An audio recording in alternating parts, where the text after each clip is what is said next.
강도죄와 특수 강도에 대해서 살펴보도록 하겠습니다. 강도죄, 먼저 조문부터 보시죠. 형법 제333조입니다. 폭행 또는 협박으로 최협의의 폭행, 최협의의 협박입니다. 타인의 재물을 강취하거나 재산상 이익도 있다고 말씀드렸죠. 재산상 이익을 취득하거나 제3자로 하여금 이를 취득하게 한 자는 3년 이상의 유기징역에 처한다.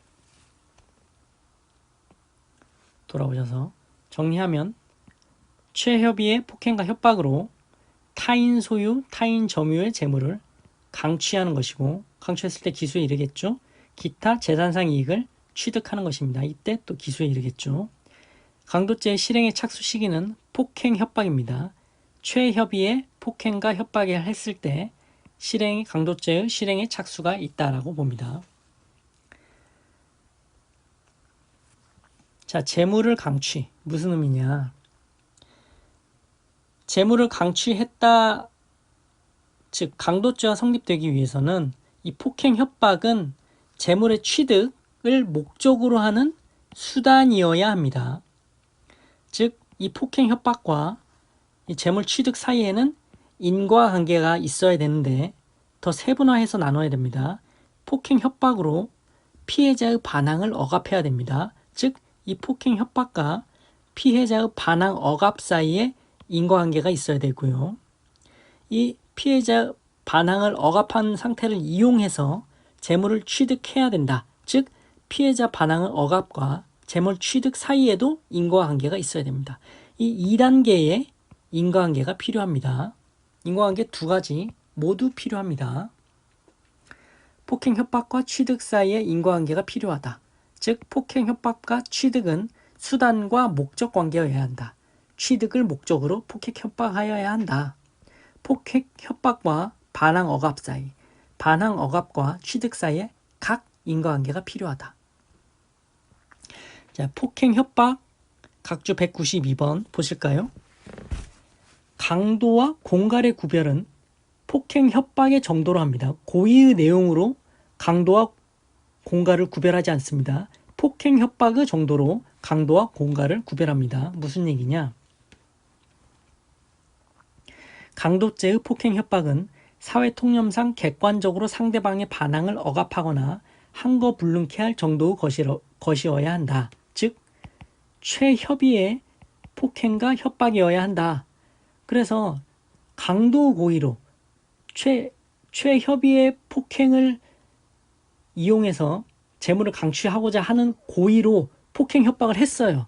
그런데 이 폭행 협박이 객관적으로 상대방의 반항을 억압하거나 한거 불능케 할 정도에 이르지 못했어요. 객관적으로 공갈 정도에 불과하다면 강도죄가 성립할 수 없다. 공갈죄가 성립한다라는 거죠. 또 알아두시고요.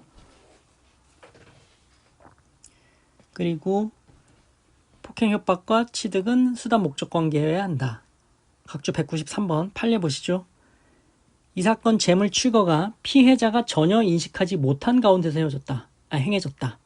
피해자에 대한 폭행 행위도 이 사건 재물 취거 행위와 전혀 무관히 발생되었다. 인과관계 없다라는 거죠. 재물 취득이 폭행 직후에 이루어지긴 했지만 폭행이 재물 탈취를 위한 수단으로 행해졌다 단정할 수 없으므로 양자 사이 인과관계가 없다. 강도죄가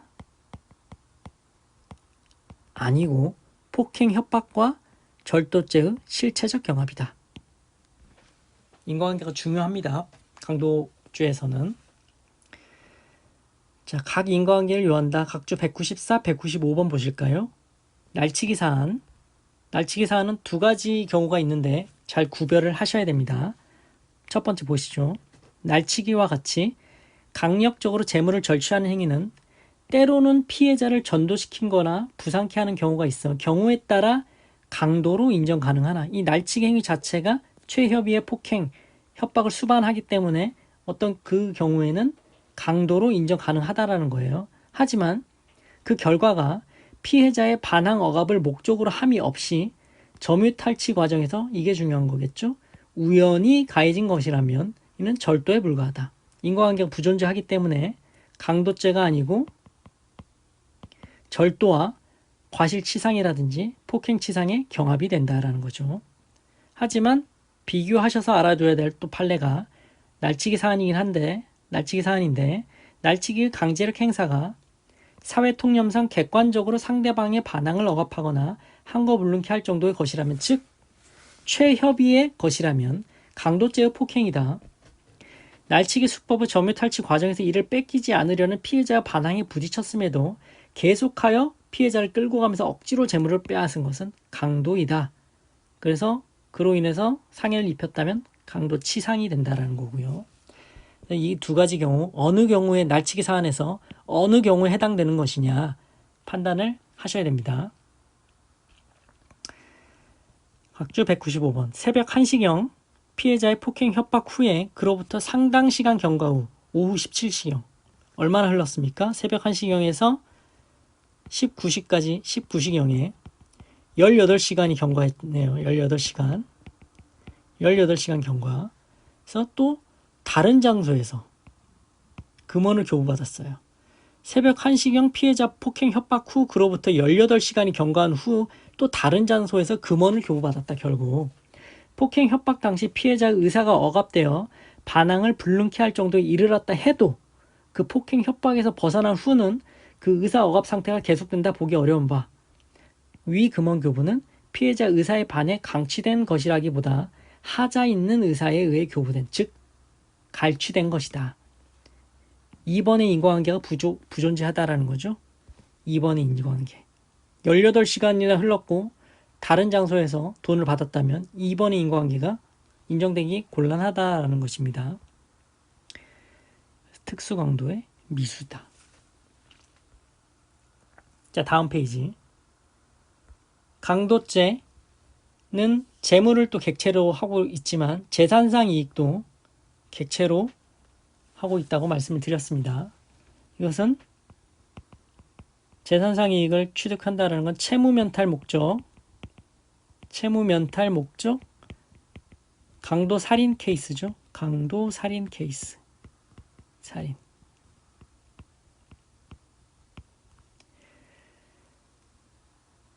채무면탈의 개연성이 필요한 것이지 피해자의 처분 행위는 필요하지 않습니다. 무슨 말이냐? 술집에 피고인과 술집 주인 두 사람밖에 없습니다. 그러면 두 사람밖에 없으니까 피고인이 술집 주인을 죽이면 피고인은 술값의 채무를 면탈할 개연성이 있죠. 두 사람밖에 없으니까. 술집 주인만 죽이면 되니까. 이런 상황에서 술값 지급을 요구하는 술집 주인을 죽였어요. 채무 면탈의 개연성이 있죠. 강도 살인죄라는 것입니다. 재산상 이익을 취득했다. 어떤 재산상 이익?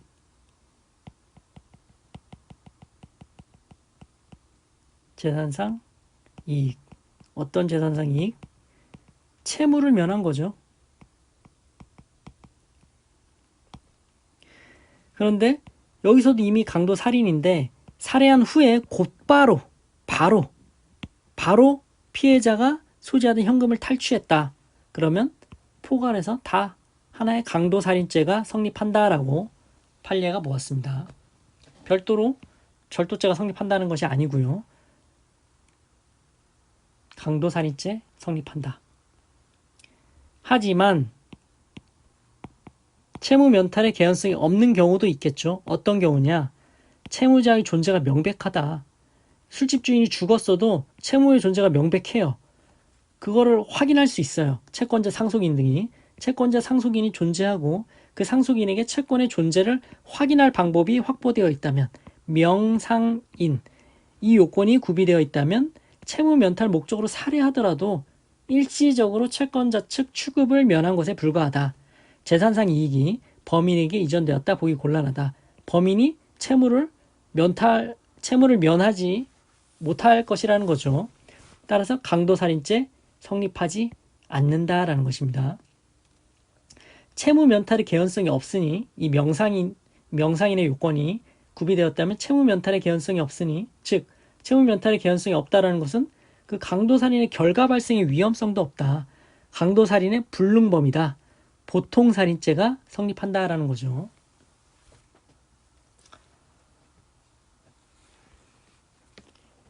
여기서 다루는 판례들은 다 중요합니다. 숙지하셔야 되고요. 특수 강도로 가볼까요? 특수 강도 형법 334조입니다.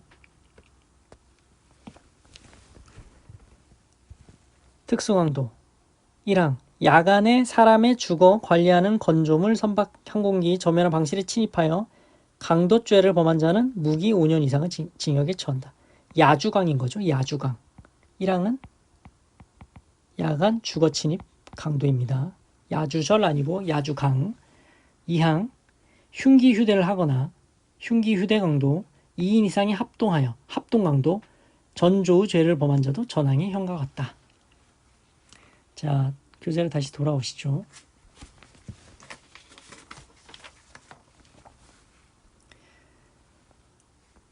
그러면 이 특수 강도는 1항의 야간 주거 침입 강도와 흉기 휴대 강도, 합동 강도 2항에서 규정하고 있는데 실행의 착수 시기는 언제이냐라는 것이 판례가 두 가지 경우가 있습니다.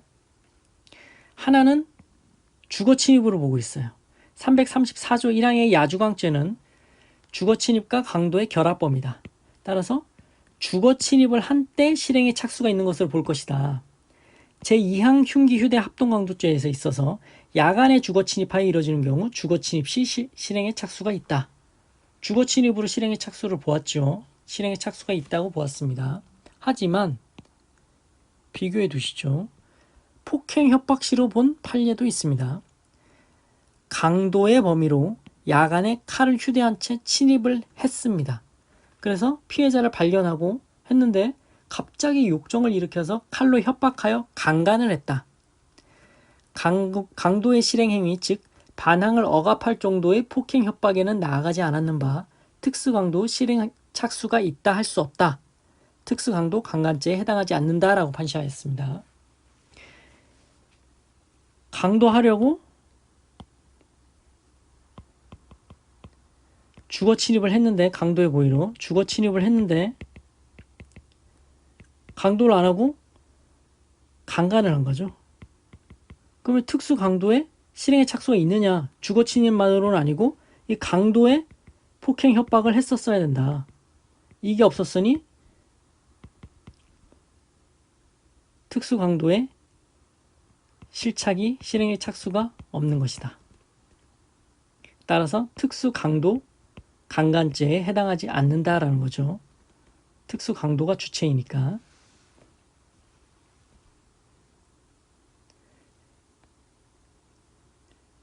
두 판례를 알아두시고 다수설은 폭행 협박 시설입니다. 하지만 중요한 건 판례입니다. 이 두 가지 상반된 판례가 있다는 것 알아두시고요. 또 나왔네요. 특수 강도와 주거 침입. 강도 상해죄는 강도상해죄의 강도는 형법 334조 1항 특수강도 야주강도 포함된다. 이 강도상해죄의 강도에는 야주강도 포함된다라는 것이에요. 따라서 야주강죄는 주거침입 요건을 포함하고 있으므로 야주강죄 성립할 때는 주거침입죄는 별도 처벌할 수 없죠. 야주강에 의한 강도상해 성립 시에도 당연히 별도로 주거침입죄 처벌할 수 없다라는 것입니다. 조금 절도죄를 보시면서 트레이닝이 되셨죠. 자, 다음 페이지 참고로 읽어보시죠. 참고로 읽어보시고요. 시간이 안 되시면 굳이 읽어보시지 않으셔도 되고요. 괜히 헷갈리실 수 있으니까 이렇게까지 시험에 나오지는 않을 겁니다. 항상 판례를 물어볼 테니까요. 판례를 잘 익혀두시죠. 위에서 본 판례들이 말입니다. 자, 지금까지 강도죄, 특수강도죄에 대해서 살펴보셨습니다. 고생하셨습니다.